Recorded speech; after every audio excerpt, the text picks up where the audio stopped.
खबरें तफसील से। पंजाब के वजीर आला चरणजीत सिंह चिन्ने ने नई काबीना में वज़रा के इंतखाबात के हवाले से कांग्रेस हाईकमान से मुलाकात की। काबीना की तश्कील के चैलेंज से निपटने के लिए दिल्ली में जुमे की देर रात तक एक तवील मीटिंग जारी रही। चिन्ने की काबीना में शामिल होने वाले वज़रा के नामों की फहरिस्त को खत्मी शक्ल दे दी गई है। कांग्रेस लीडर राहुल गांधी ने पंजाब काबीना को ग्रीन सिग्नल दे दिया है। चिन्ने की काबीना फहरिस्त में अमरिंदर सिंह के 5 करीबी समझे जाने वाले अरकान असेंबली को जगह नहीं दी गई है। वजीर आला चरणजीत सिंह चिन्ने के मुताबिक उन्होंने काबीना में तौसी के लिए आज गवर्नर से मुलाकात की है और शाम 4:30 बजे काबीना की हल्फ बर्दारी तकरीब मुनक्किद होगी। गवर्नर साहब ਨੂੰ ਮਿਲ ਕੇ ਰਿਕੁਐਸਟ ਕੀਤੀ ਹੈ ਕਿ ਕੈਬਨਿਟ ਦੇ ਵਿੱਚ ਐਕਸਪੈਂਸ਼ਨ ਕਰਨਾ ਚਾਹੁੰਦੇ ਆ ਤਾਂ ਉਹਨਾਂ ਨੇ ਕੱਲ ਨੂੰ 4:30 ਵਜੇ ਦਾ ਟਾਈਮ ਦਿੱਤਾ ਹੈ। ਕੱਲ ਨੂੰ ਪੂਰੀ ਕੈਬਨਿਟ ਹੈ ਜਿਹੜੇ ਹੋਰ ਮੰਤਰੀ ਰਹਿ गए ਆ ਉਹ ਸਹੁੰ ਚੱਕਣਗੇ। अब बात करते हैं मध्य प्रदेश की, जहां बढ़ती महंगाई, बेरोजगारी, जुराइम और हुजूम तशद्दुद के मामले को लेकर संकित मोर्चे के जरिए भोपाल में धरना दिया जा रहा है। ये पहला मौका है जब बीजेपी हुकूमत के खिलाफ कांग्रेस के साथ मिलकर सभी पार्टियां एहतजाज कर रही है। कांग्रेस के साथ धरने में एनसीपी, सीएमआई और सीएम के कारकुनान भी शामिल हैं। भोपाल नीलम पार्क में जारी धरने में सभी पार्टियों के कारकुनान ने हुकूमत पर अवामी मसाइल के हल के लिए नाकामी का इल्जाम लगाते हुए पेट्रोल व डीजल, रसोई गैस की कीमतों में किए गए इजाफे को वापस लेने का मुतालबा किया। आसाम के जिले दारंग में तजावुजात हटाओ मुहिम के दौरान मुजाहिरीन पर पुलिस फायरिंग की हर जानिब से मजम्मत की जा रही है। जमात इस्लामी हिंद की तलबा तंजीम स्टूडेंट्स इस्लामिक ऑर्गेनाइजेशन ने आसाम तशद्दुद के खिलाफ मुल्क के मुहिम शुरू की है। इस मुहिम के तहत आज मुल्क के मुख्तलिफ मकामात पर एहतजाज किया गया और मुतासरीन के लिए इंसाफ का मुतालबा किया गया। बिहार के दरभंगा में SIO और SDPI ने मुश्तरका तौर पर एहतजाज किया। इस दौरान मरकजी और आसाम हुकूमत के खिलाफ नारे भी लगाए गए।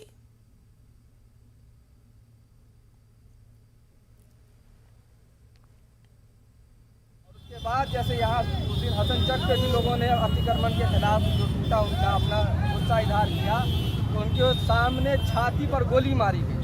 सिर्फ गोली नहीं मारी गई, उनकी लाशों पर नंगा नाच किया गया और नंगा नाच करने वाला उस जिले का कप्तान असम के मुख्यमंत्री का सगा भाई है।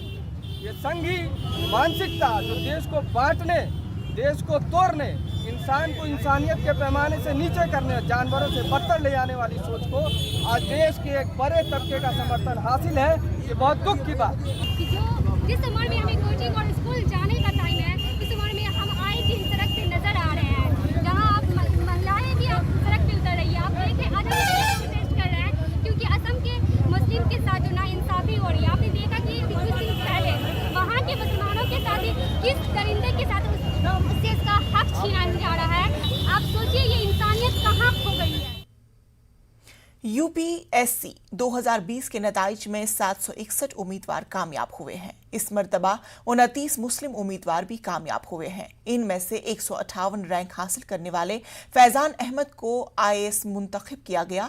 203 रैंक हासिल करने वाले मोहम्मद आसिफ ने न्यूज़ 18 से गुफ्तगू करते हुए कहा कि पहले वो IPS के तौर पर मुंतखब हुए थे, लेकिन काम करने की ज्यादा ख्वाहिश थी और अब IAS की हैसियत से तालीम और सेहत के शोबे में बेहतर तौर पर काम कर सकेंगे। अमल पे हम जिहाद ज़िंदगानी में यह मर्दों की शमशीरें, कुछ इसी को सच कर दिखाया है। फैज़ान ने दूसरी ही मर्तबा जब UPSC का एग्ज़ाम दिया तो फिर 58वीं रैंक हासिल की। फैज़ान हमारे साथ हैं। फैज़ान, आप कोटा से हैं, फैक्ट्री कहा जाता है, क्या उसी फैक्ट्री का ये प्रोडक्ट है? नहीं, फैक्ट्री सर उसको IIT और मेडिकल की फैक्ट्री कहा जाता है। उसका तो मैं प्रोडक्ट नहीं हूँ, हालांकि मैंने तैयारी करी थी वहाँ से, लेकिन UPSC के लिए कोचिंग का कोटा में इतना कोई स्कोप नहीं है, तो कोटा को UPSC की कोचिंग फैक्ट्री तो नहीं कहा जा सकता, तो उसको उस हिसाब से मैं वहाँ का प्रोडक्ट नहीं हूँ। अच्छा, आपने 58वीं रैंक हासिल की है, कितनी मेहनत लगी, किस तरीके से तैयारी की, क्या प्लानिंग की? तो जैसे सर UPSC का 3 स्टेज का प्रोग्राम होता है, जो एग्ज़ाम होता है प्रीलिम्स, मेंस और इंटरव्यू, लेकिन तैयारी अपनी पूरी इंटीग्रेटेड होती है। जब आप तैयारी कर रहे होते हैं तो मेंस हो या प्रीलिम्स, सारी स्टेजों को आपको मद्देनज़र रखते हुए पूरी तैयारी एक मरतबा करनी होती है। जब मैं 2018 में मैंने तैयारी शुरू करी थी और पहला अटेम्प्ट में मेरा एग्ज़ाम निकल नहीं पाया था। उसके बाद 2019 में मैंने जामिया में एडमिशन लिया था रेजिडेंशियल कोचिंग एकेडमी में। उसके बाद से मैं अल्हम्दुलिल्लाह काफ़ी यहाँ पे जो माहौल मिला, यहाँ पे जो तरबियत मिली, फैसिलिटीज़ मिली, काफ़ी सारे जो मेरे दोस्त और ग्रुप बना, उसकी मदद से काफ़ी मेरी प्रिपरेशन को एक बहुत अच्छी मैं कहूँगा उड़ान मिली और उसकी बदौलत आज मैं यहाँ पे आपके सामने खड़ा हूँ सर। मनोविज्ञान आपका सब्जेक्ट रहा, लेकिन जब 2019 में आपने पहला अटेम्प्ट दिया था तो प्रीलिम भी क्वालिफाई नहीं हुआ था, तब क्या ज़हनी तौर पर कितना प्रेशर था? जी अल्हम्दुलिल्लाह से मैं ये कहना चाहूँगा कि प्रेशर तो मेरे ऊपर बिल्कुल नहीं था। मेरे जो वालिदैन थे उन्होंने मेरे को बिल्कुल फ्रीडम दे रखी थी कि आप अपने हिसाब से करिए, जितना आपको वक्त लगे। हमारी तरफ से आप पे कोई ज़ोर ज़बरदस्ती और बंदिश नहीं है। तो हाँ, बस जो पहला अटेम्प्ट ना निकलने का गम होता है वो था, लेकिन उसके बाद अल्हम्दुलिल्लाह दूसरे अटेम्प्ट में, जैसे आपने कहा, मानव विज्ञान या एंथ्रोपोलॉजी जिसे कहते हैं, उसको लेके मैंने यहाँ तैयारी करी। तो मेरे काफ़ी अच्छे यहाँ दोस्त थे, एक वरीरा फरीद थी, उनके साथ और भी काफ़ी थे। तो मैंने जिस तरह से पढ़ाई करी आफ्ताब के साथ, उससे मेरे को जो एक दिशा मिली, डायरेक्शन मिला, उससे मेरे को लगता है अल्हम्दुलिल्लाह से काफ़ी मेरे को इस सेकंड अटेम्प्ट में कामयाबी मिलने में उसकी मददगार रही। आपके वालिद रेलवे में हैं, लेकिन आप जिक्र कर रहे थे तो अपने दादा दादी का काफ़ी नाम ले रहे थे, आप उनके काफ़ी करीब भी रहे हैं, तो क्या सपना था आपके दादा दादी का? जी, मैं बचपन से मेरे दादा दादी के, जैसे बिल्कुल सही कहा आपने, काफ़ी करीब रहा और उनका हमेशा से ये सपना था कि जो उनका पोता है वो बिल्कुल दीन और कौम की, इंसानियत की, देश की खिदमत करे, गरीबों के लिए कुछ करे। उनका भी हमेशा से यही सपना रहा करता था। तो इसी के विज़न को पूरा करने के लिए मैंने चुना था कि भाई कलेक्टर बनने के नाते मेरे को उनकी जो विज़न था उसको आगे बढ़ाने में बहुत ज़्यादा मदद मिलेगी। तो वो सपना देखते हुए मैंने चुना कि मेरे को आईएएस बनना चाहिए और अल्हम्दुलिल्लाह से अल्लाह ने मुझे कामयाबी दी। तो मैं उनकी दुआओं को बहुत ज़्यादा इसका क्रेडिट दूंगा कि उनकी, आज वो भले में हमारे साथ नहीं है, लेकिन उनकी दुआएं ज़रूर मेरे साथ हैं और अल्लाह के करम से कामयाबी रही है। एक आखिरी सवाल, अब आप की ट्रेनिंग होगी, आप ज्वाइन भी करेंगे, लेकिन बड़ा मसला क्या देखते हैं हमारे मुल्क की जो मसाइल हैं उनको लेकर के, जिनको आप चाहेंगे कि एक आईएएस के तौर पर, एक अफसर के तौर पर हम अपने मुल्क की ये खिदमत करें, इसको ठीक करें? आज के टाइम में देखा जाए तो जो हमारे देश के सामने जो बड़े बड़े मुद्दे हैं उनमें कुछ ऐसे हैं कि गरीबी बहुत ज़्यादा है, भुखमरी की काफ़ी प्रॉब्लम है देखने को हमें मिल रही है, हंगर इंडेक्स में हमारी रैंक्स काफ़ी ख़राब है, कोविड की वजह से तालीम की भी काफ़ी ज़्यादा पे असर पड़ा है, ख़राब हुई है। तो आईएएस बनने के बाद मेरा इन 3 चीज़ों पे, ताकि जन साधारण तक, जो आम जनता है, गरीब लोग हैं, उन तक इसका फ़ायदा पहुंचाया जा सके, तो ये मेरा 3 प्रायोरिटी एरिया रहेंगे एक आईएएस होने के नाते काम करने के लिए। बहुत बहुत शुक्रिया और हमारी तरफ से आपको बहुत बहुत मुबारक हो। उम्मीद करेंगे कि एक बेहतर मुल्क की तामीर में आप अपना किरदार अदा करें। कैमरामैन फिरोज़ वानी के साथ खुर्रम शहजाद, न्यूज़ 18 दिल्ली। दूसरी जानिब सहारनपुर की श्रेया सिंघल, जिन्होंने जामिया मिलिया इस्लामिया की कोचिंग एकेडमी से यूपीएससी में 176वां रैंक हासिल किया है। श्रेया सिंघल ने कहा कि जामिया में पढ़ना इसके लिए सबसे बड़ी खुशकिस्मती की बात है। यहाँ के माहौल से बड़ा प्यार मिला और जामिया मिलिया इस्लामिया ने आगे बढ़ने का हौसला भी दिया। श्रेया सिंघल ने न्यूज़ 18 उर्दू से बात करते हुए वालिदैन का शुक्रिया भी अदा किया, जिन्होंने उनका हर मोड़ पे साथ दिया। हमारे साथ हैं श्रेया सिंघल, जिन्होंने 176वीं रैंक हासिल की है। आईएएस उनको मिलेगा, किस तरह से उनकी पूरी तैयारी रही और क्या संघर्ष वो ज़िंदगी में करती रही, उनसे पूछ लेते हैं। सबसे पहले आपको बहुत मुबारक हो, ये जो कामयाबी मिली है इसका श्रेय किसको देंगी?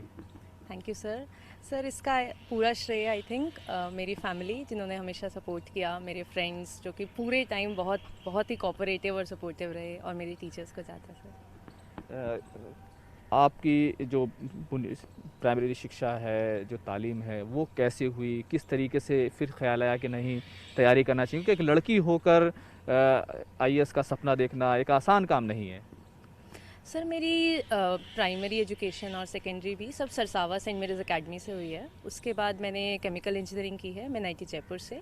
उसके बाद मैं कॉलेज में मिली थी अपने सीनियर्स से जो प्रिपेयर कर रहे थे, तो मुझे इस चीज़ का पता शुरू हुए। तो कैसा सफ़र रहा ये? डेफिनेटली सर, ये क्योंकि प्रोसेस ही इतना लंबा होता है तो काफ़ी इश्यूज़, मतलब क्योंकि हम लोग ने इतना कभी सोचा नहीं होता कि इतना टाइम देना पड़ेगा। ऑलमोस्ट 4 साल हो गए प्रिपरेशन में मेरे को। तो स्टार्टिंग में थोड़ा प्रॉब्लम हुआ था, but then as I said parents बहुत सपोर्टिव थे। उन्होंने समझा कि इसमें टाइम लगता है, मेहनत आप कर रहे हैं। ऊपर फिर मैं जामिया में भी आ गई थी, जो कि मेरे लिए बहुत बड़ी ब्लेसिंग थी। यहाँ पर मैं सीनियर्स को देखती थी, बहुत मेहनत करने के बाद भी उनको बहुत फेलियर्स देखने पड़े। तो एक इंस्पिरेशन आता है, मोटिवेशन आता है कि नहीं, आप करते रहिए, फेलियर्स आएंगे बट आपको करना पड़ेगा। आपने बहुत तैयारी की, बहुत संघर्ष किया, 4 साल भी लगाए। एक लड़की होकर के अब किस तरीके से काम करना है? आपको कलेक्टर बनाया जाएगा और कोई बड़ी पोस्ट मिलेगी जहां प्रशासन में रहकर, इंतज़ामिया में रहकर काम करना होगा। तो लड़कियों के लिए क्या करने के बारे में सोचा है? हाँ डेफिनेटली सर, आई थिंक कि एज अ लड़की बहुत बड़ा रिस्पॉन्सिबिलिटी भी है मेरे लिए कि मैं उनकी प्रॉब्लम से ज़्यादा एम्पैथाइज़ कर पाऊँ। तो मैं अपनी पूरी कोशिश करूँगी कि जितना मैं उनके लिए अच्छा कर सकती हूँ, जो मैंने देखा है एक्सपीरियंस में, जहाँ जहाँ कमियाँ हैं, अगर लड़कियाँ भी हैं जैसे शिक्षा या हेल्थ में जहाँ भी इश्यूज़ हैं, मैं अपनी कोशिश करूँगी कि मैं उनका पूरा सहयोग दे पाऊँ। आखिरी सवाल, बहुत सारी लड़कियां तैयारी करती हैं, बहुत सारी नहीं करती, बहुत सारी पढ़ती हैं, बहुत सारी नहीं भी पढ़ पाती। तो माँ बाप से या इस समाज से आप क्या मैसेज देना चाहेंगे? सर मुझे ऐसा लगता है कि मेरी इस पूरी जर्नी में सबसे ज़्यादा रोल मेरे पेरेंट्स का रहा है, जो कि बहुत सपोर्टिव हैं। तो मुझे ऐसा लगता है कि कोई भी लड़की, जो भी पेरेंट्स हैं, आपको अपने सब बच्चों पे, लड़की हो या लड़का, बहुत विश्वास करना पड़ेगा कि वो अगर वो चाहते हैं तो वो कर सकते हैं, और उनको हमेशा सपोर्ट करना पड़ेगा, चाहे वो पहले उसमें सफल होते हैं या नहीं। तो हमेशा पेरेंट्स को मैं ये बोलूँगी, प्लीज़ विश्वास रखिए, अगर वो मेहनत कर रहे हैं तो वो कुछ ना कुछ अच्छा करेंगे। तो मैं बस यही बोलना चाहूँगी। बहुत बहुत शुक्रिया। उम्मीद करते हैं कि सब कुछ बेहतर रहेगा और आप देश के लिए काफ़ी कुछ कर पाएंगी। लेकिन बड़ा मैसेज यही है कि अगर माँ बाप अपनी बच्चियों पर भरोसा रखेंगे तो वो बहुत कुछ कर सकती हैं और करके दिखा सकती हैं। ये बात शिरिया ने साबित करके दिखाई है। कैमरामैन फिरोज वानी के साथ खुर्रम शहजाद, न्यूज़ 18 दिल्ली। ब्रेक के बाद इस्तकबाल।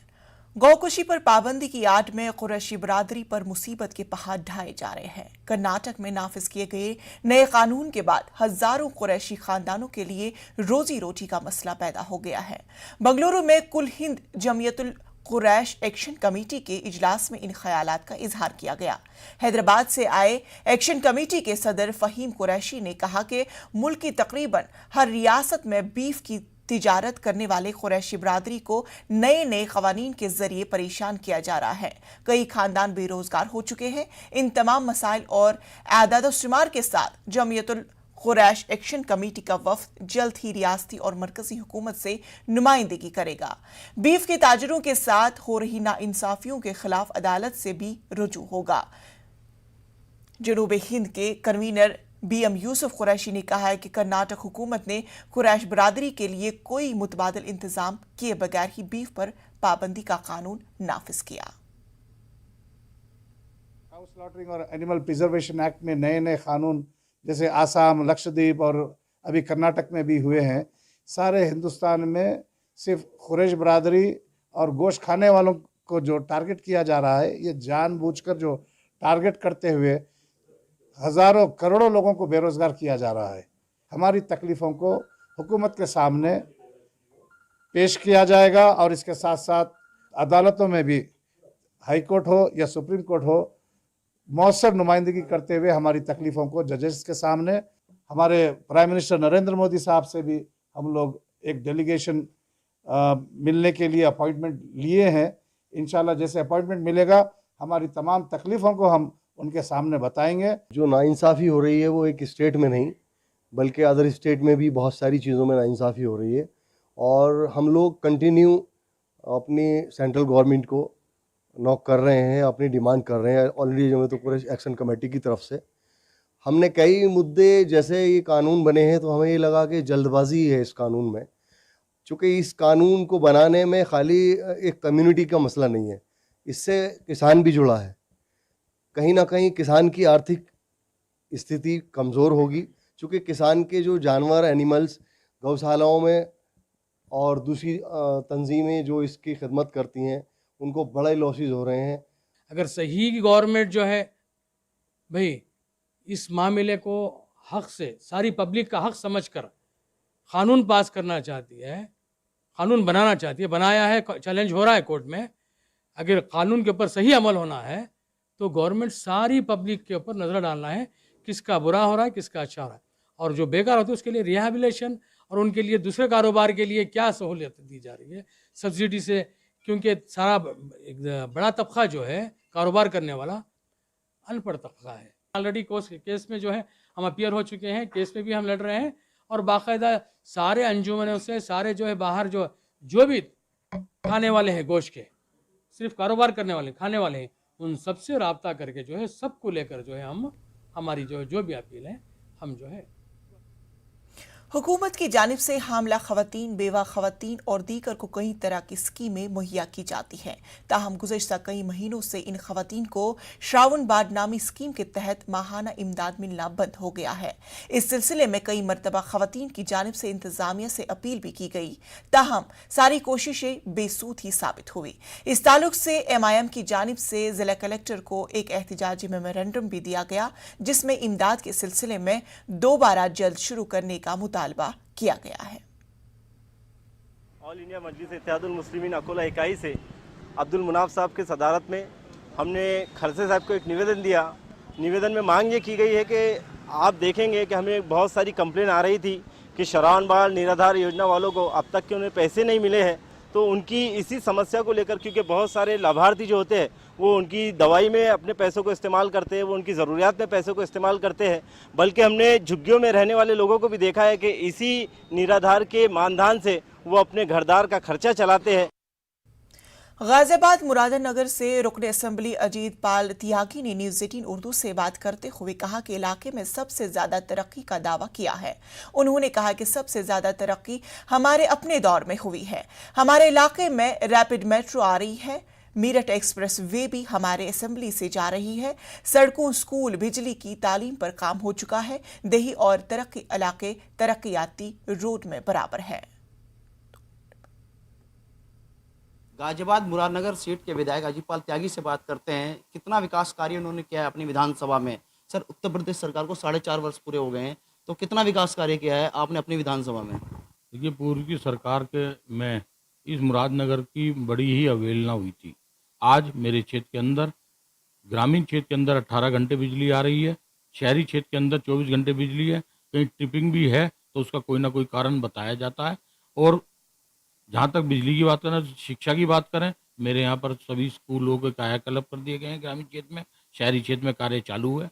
इसके बाद चलते हैं सड़क और नाली पानी की तरफ। तो हर ग्रामीण क्षेत्र के अंदर पानी की टंकियाँ प्रस्तावित हो चुकी हैं और ज़्यादातर गाँव में लग चुकी हैं। सड़कों का है, आज मेरे क्षेत्र के अंदर हर गाँव 3 तरफ से 4 तरफ से काली सड़क से जुड़ा हुआ है। इस तरीके से आगे बात करते हैं शहरी क्षेत्र के अंदर, तो आज आप देख रहे होंगे मेट्रो भी चल रही है, मेरठ एक्सप्रेस वे भी चल रहा है, रैपिड ट्रेन भी आ गई है। रैपिड ट्रेन के 7 स्टेशन इस जनपद गाजियाबाद के अंदर हैं, जिनमें से 3 मुरादनगर विधानसभा के अंदर है। दुहाई में ही उसका आप देख रहे होंगे यार्ड बना है और दुहाई तक रैपिड ट्रेन बहुत जल्दी ही चालू हो जाए, यही शुभकामनाएं हैं मेरी। तो एक सवाल और जाना चाहते हैं। विपक्ष बहुत आरोप लगा रहा है 2022 में जब चुनाव में आप जाएंगे और आपकी विधानसभा में मुरादनगर में एक हादसा हुआ था शमशान घाट में, तो विपक्ष उसको भी भुनाने में लगा हुआ है, तो आपको कितनी चुनौतियों का सामना करना पड़ेगा?